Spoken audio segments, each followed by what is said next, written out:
Hi, I'm Jill Smith with the Jill Smith team here in Houston, Texas, and I'm here today with one of my agents, Jordan Mann. Hello, how are you? How are you today, Jordan? I'm doing good. Business is picking up. It is. So tell me about that. What does that look like for you right now? I got several buyers sitting on the fence that are kind of leaning towards getting off the fence. We executed 2 contracts this past month that will close in May, so things are starting to heat up as we're starting to enter the summer months. So what does it look like for buyers right now? Are you finding a lot of houses? Or is there a lot of inventory in our market, or? So there is a lot of inventory on the market, and compared to previous years, I would say we're sitting on about, in Cypress as of today, April 14th, I should say, we're sitting on about 3 months of inventory, 3.6 months of inventory. Houston as a broad is we're closer to about 5 months. So we're starting to kind of lean into that buyer's market, but we're still not there yet. Working with home buyers, I think there's a lot of options, a lot of room to negotiate. Historically, you've done a lot with new construction. So what are you seeing on that front right now? Are the builders still offering a lot of the incentives that they were last year? Yes, I think the builders have picked up a lot of the slack that, and I always revert back to COVID because there wasn't a lot of inventory. Right. I read a statistic today back in January of 2020 to December of 2022, we saw inventory as low as 1.9 months. It was crazy, yeah. And back then, remember, the builders didn't even want to work with us. Exactly. They didn't even want realtors bringing clients in. Now they're begging us to bring our clients. And the houses were flying off the shelves. I think right now with the new construction market, these builders, they built so much to compensate for the low inventory that they had all these plans to build, but things started to slow down a bit. As interest rates kind of rose, things started to slow down a bit. And with that being said, these builders have offered incentives. I mean, I'm seeing numerous incentives, closing costs covered, 0 down payment, interest rate. I mean, I just locked in a buyer that's closing in September of this year that they got a 4.99. Wow. That's a huge win for a lot of buyers in this market because everyone's still wanting the 2 to 3%. But well, we're not going to see that again. No, we won't see that again. And I usually tell people if they're aiming for 2 to 3% interest rates, that means something bad has happened. That means something in the economy has taken a shift, and like COVID and the pandemic. And yeah.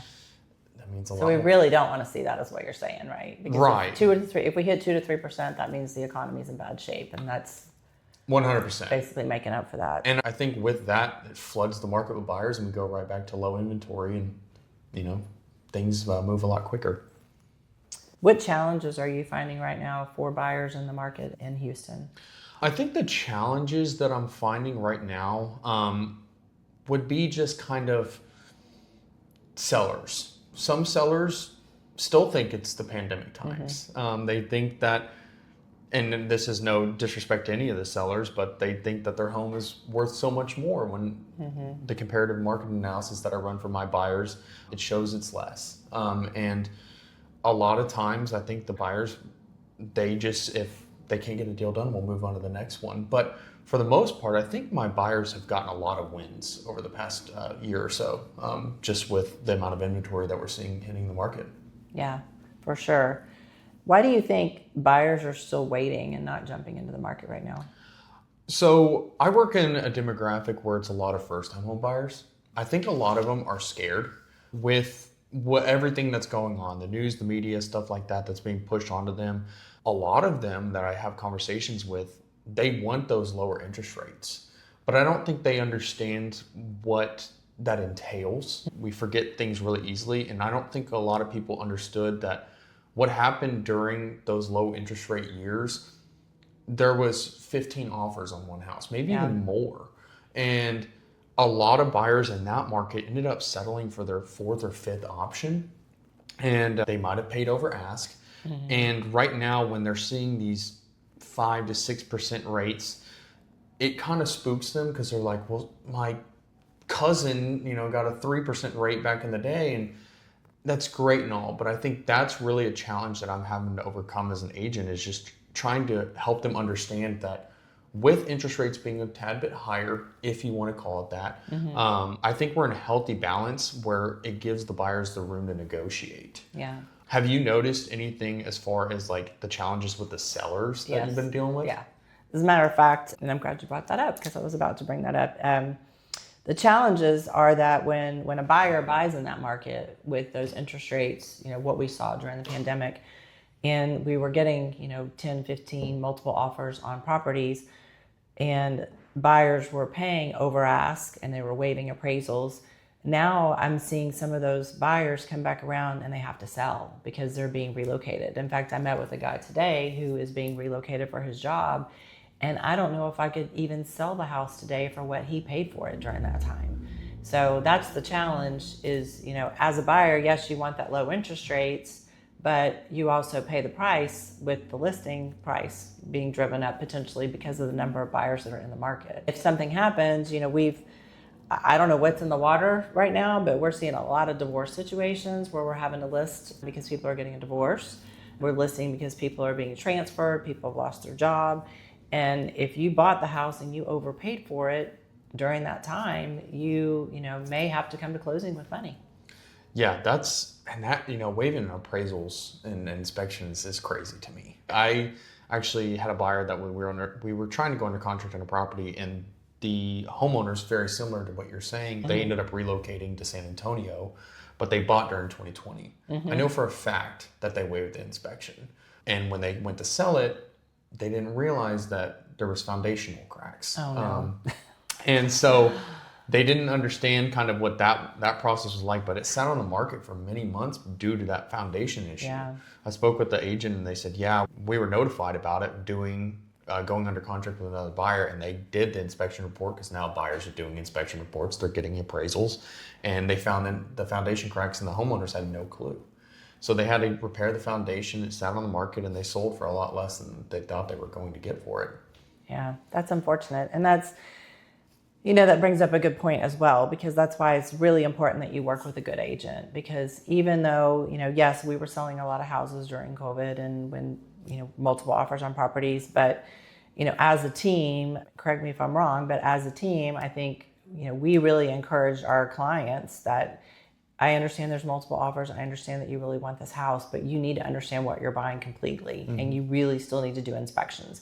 Even if you're going to agree to not ask the seller for any repairs, you need to at least do inspections so that you know what you're getting yourself into. I wholeheartedly agree. And that's a good example of why that's so important. And I even have and working in the new construction market, like you said, I even have a lot of buyers that are, hey, the builder told me that they do inspections, and do I need to get one? I strongly recommend it. Oh, absolutely. Every time. They're always going to find something. Right. I mean, humans built the house. And they make mistakes. Mm-hmm. So yep, I've never seen a builder's inspection report that didn't have items on it. And the great thing about doing that when you're the first buyer buying the house is the builder will literally fix everything that's on that report, typically, unless it's something they don't agree with.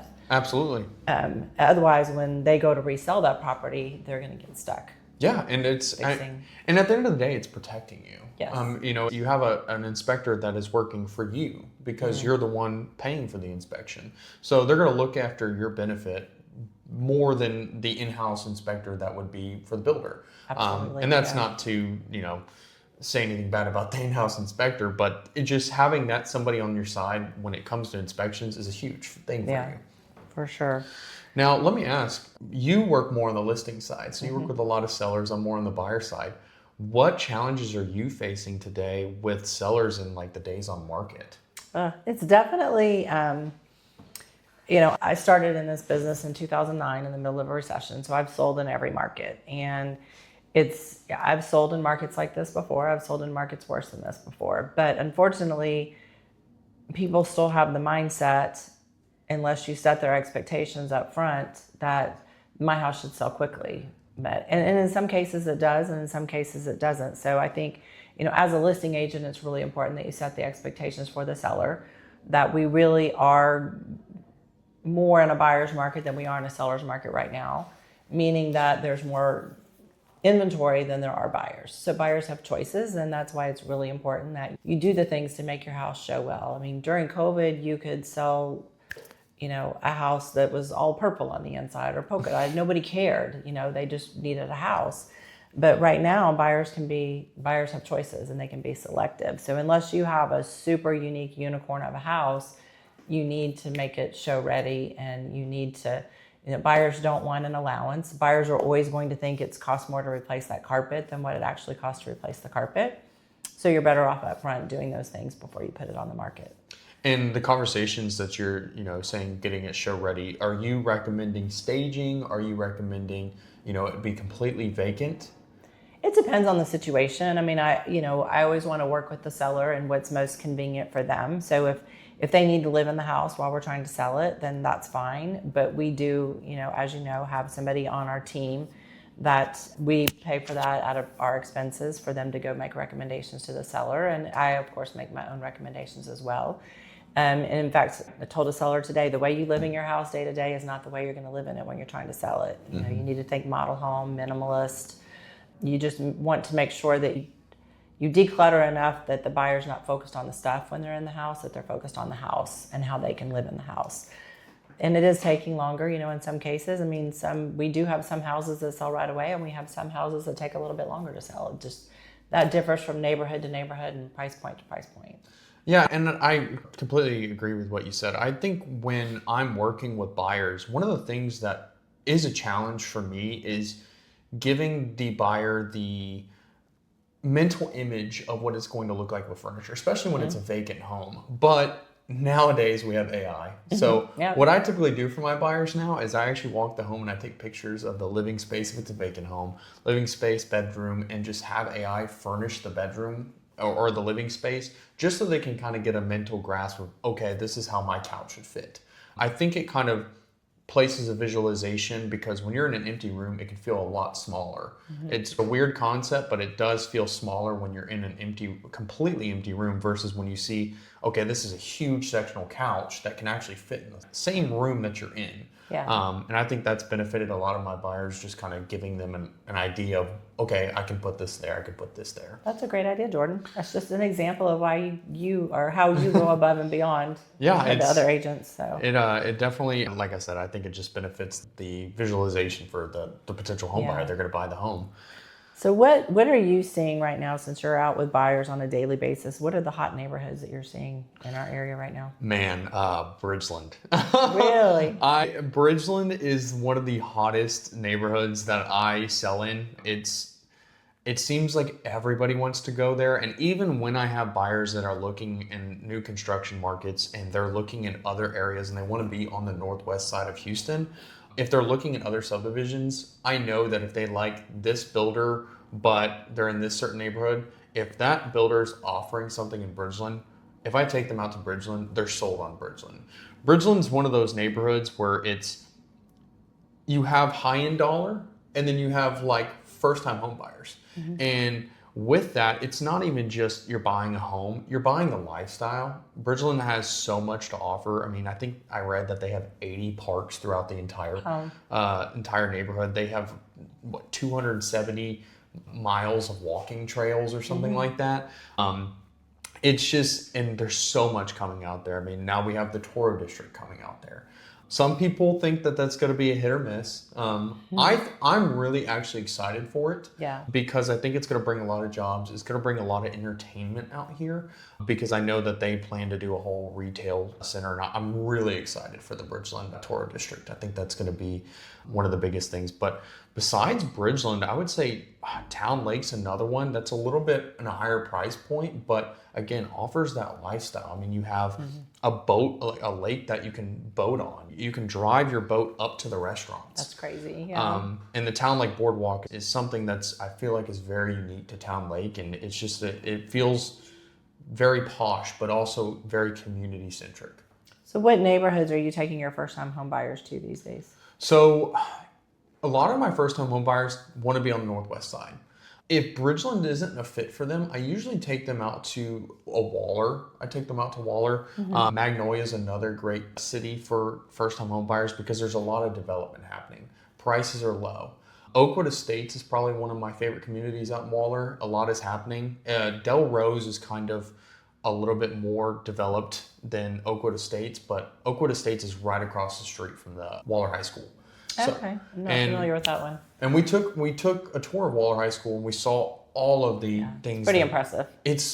I wish they had that stuff in high school. I fly drones for just for fun, but They even offer that in the program at Waller High School, and I think that's one of the big things that Waller's taking a step up to boost their district. I'm a product of Cypher ISD, and I think Waller ISD is going to be one of the next big things. Are most of the buyers that you work with, are they looking for resale when you first meet with them? Are they looking for new construction or? So I would say a little bit of both. There's a mixture of both. I would say more of my first-time home buyers are mainly looking at new construction. Okay. And I think because of the incentives that are being offered. I mean, it's really hard when I'm having these conversations working with first-time home buyers and they're so scared about the rates. Mm-hmm. Well, a lot of these builders are offering interest rates and incentives. And so if I can get them a lower rate and get them in a monthly budget, because that's really what it comes down to. Absolutely. Yeah. Nobody really cares about the rate. They care about the monthly payment that they're going to be paying. And so if we can find an interest rate incentive with a new builder that can get them in that monthly payment, it's golden. But with new construction, where resale doesn't really offer it, is new construction offers really great warranties. I mean, you get the 1-2-10 warranty, which, is workmanship and craftsmanship in the first year. 2 years is HVAC and plumbing and all that good stuff. And then 10 years, the foundation and structural. Okay. And I think that takes a lot of pressure off a first-time home buyer because they know that it can be covered later on down the line if something were to happen. Luckily, I haven't had that issue. If you were looking in Houston to buy a house as a buyer, why would you move to Cypress or Northwest Houston in general? Not a specific neighborhood, but just our area. I think there's a lot of growth. Case in point, my family's kind of been from the Cypress area, so I'm a little bit biased to it. My parents both graduated from the CFISD schools as well, but I've lived here for so long, and I've seen the amount of growth just happen. And I'm out in Fairfield right now. I've seen Fairfield bloom. But with that, I think with the amount of growth that's happening, price trends are just continuously increasing out here. Mm-hmm. People are paying one price, and then in 5 or 6 years, their value has increased so much. And I think that's really why if I wasn't from the Cypress area or from the Houston area, this is why I would look out here. Because of the amount of growth, like I mentioned, the Toro District, things are bringing people out here that they normally wouldn't get in other areas. Yeah. So what advice would you give for buyers in today's market on getting pre-approved and what to expect and how to prepare themselves for the journey of homeownership? I would say my advice really, and a lot of people kind of are hesitant about it. I'm not sure if it's just nerves or they feel like it's a commitment, but getting pre-approved. Mm-hmm. I think getting pre-approved takes a lot of the guesswork off. I think that when you get pre-approved, it now tells you, okay, this is the price range I can buy in. And when I say pre-approved, a lot of people, like myself, I even look at my Chase pre-qualification or whatever mm-hmm. they call it. But that's only part of the picture. Mm-hmm. Getting pre-approved, the lender has a little bit more insight on what your finances are like, and they can help you have an idea of what that budget is. Once we get that pre-approval, that really is probably the hardest step because then we go and do the fun part. We go searching for homes. We go find what you like. And that's one of the things that I help my buyers with is setting up getting that pre-approval. And then we start searching for homes. My advice is because you get pre-approved for $500,000 doesn't mean you need to go spend $500,000. Right. You can always buy a home at $400,000, but that's just showing you how much you qualify for. Yeah. And I think just eliminating the guesswork and just kind of being matter of fact helps a lot of people just settle down and be comfortable. And I think that's what I would want buyers to expect is just to have a better idea of what they can afford and what areas are good for them. Are you still finding in conversations with buyers that there's a lot of people that still think they have to put 20% down? Actually, yes and no. Okay. I had a buyer that did think that he had to put 20% down, but that's not the case. I've had buyers put 30% down or even as low as 3.5% down. Yeah. Well, there's still a lot of good down payment assistance programs out absolutely, there, right? Absolutely. And I think the stigma of putting the 20% down was misconstrued. It is beneficial to put 20% down if you want to go the conventional loan route.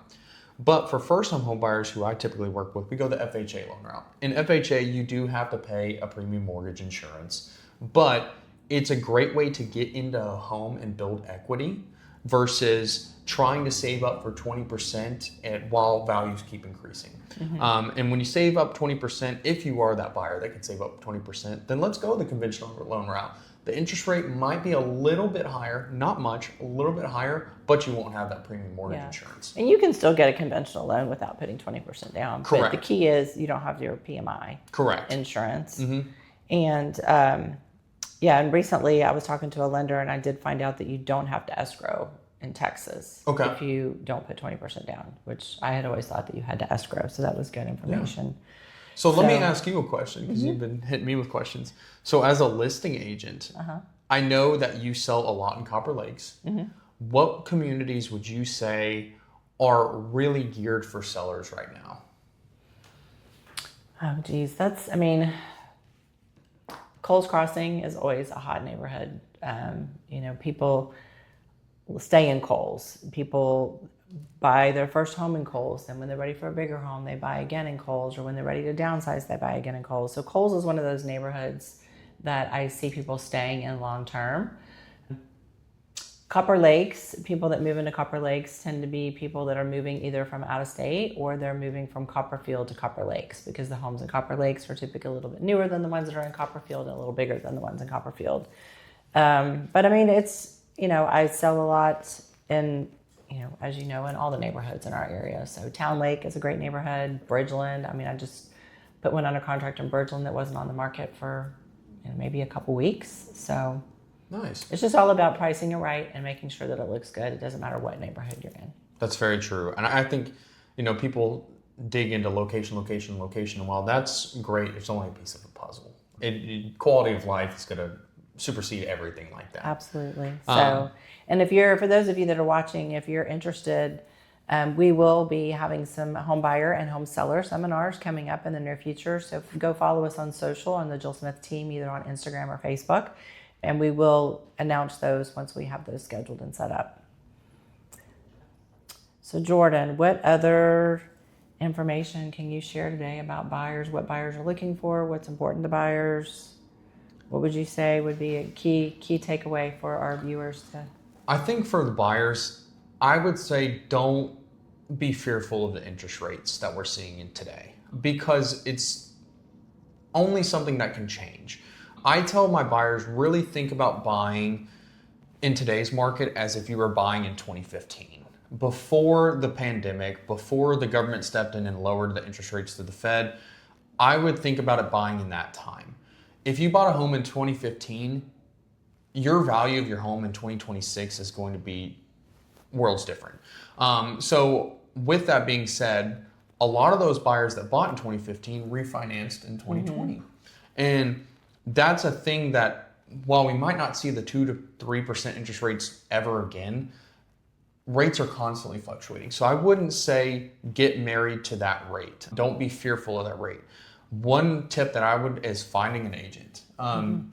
A lot of home buyers, they browse Zillow, they browse HAR, they browse Realtor.com. And while that's great for the search process, I think having an experienced agent that can kind of walk you through the steps and get you across the finish line will make the process so much smoother. That communication, having somebody that, these people work. They're not wanting to take on the job of a realtor as well. And I think having somebody that's in your court that is going to help facilitate things, like we do on our team with our transaction coordinator, is to kind of facilitate the process and have an understanding, and helping our buyers and sellers have an understanding of where we're at in the process. I think smooth things over, and it kind of relieves a lot of that pressure off. And I think that's one thing, is finding the right agent that's going to help you get across that finish line. Yeah, well, that's key too on the listing side as well. So that would be, my number one recommendation for sellers is, everybody knows a real estate agent, right? Everybody either goes to church with one, or their sister's one, or their friend's sister's one, or whatever. But it's really important that you hire an agent that has experience in the area that you're buying or selling, and that can help you navigate through the process, because it is, for most people, the largest financial decision that they'll make in their life.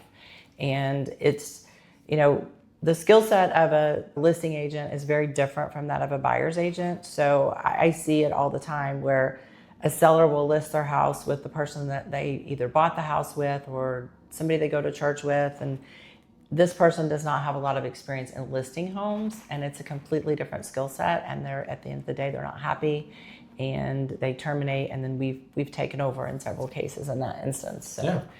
it's really important that you do your research and that you make sure you hire somebody that's a good fit for you and that has experience in the area where you are. Yeah, it's the Cinderella story. I mean, the shoe doesn't fit for everybody.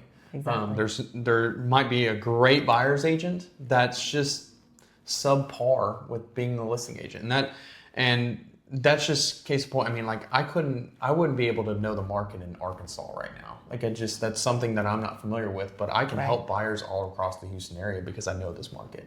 And Yeah. like you, with being a listing agent, you were phenomenal at being on the listing side of things. And I think having an agent that specializes in those certain categories can help our clients so much more. Yeah, for sure. If you are interested in learning more about the Jill Smith team and what we have to offer, please go follow us on social media, the Jill Smith team, or go to our website, thejillsmithteam.com. You can also give me a call at 281-704-3749. And Jordan, what about your phone number in case folks want to reach out to you directly? Yeah, my phone number is 832-795-3482. I work with home buyers all across the Houston area, helping some sellers as well. You can also follow me on Instagram at The Jordan Mann. That's it, just my name, The Jordan Mann. And that's all I have to say. Okay, go to subscribe to our YouTube channel as well, the Jill Smith team, and leave a review and send us your questions, and we can answer those on our podcast next time. Have a great day.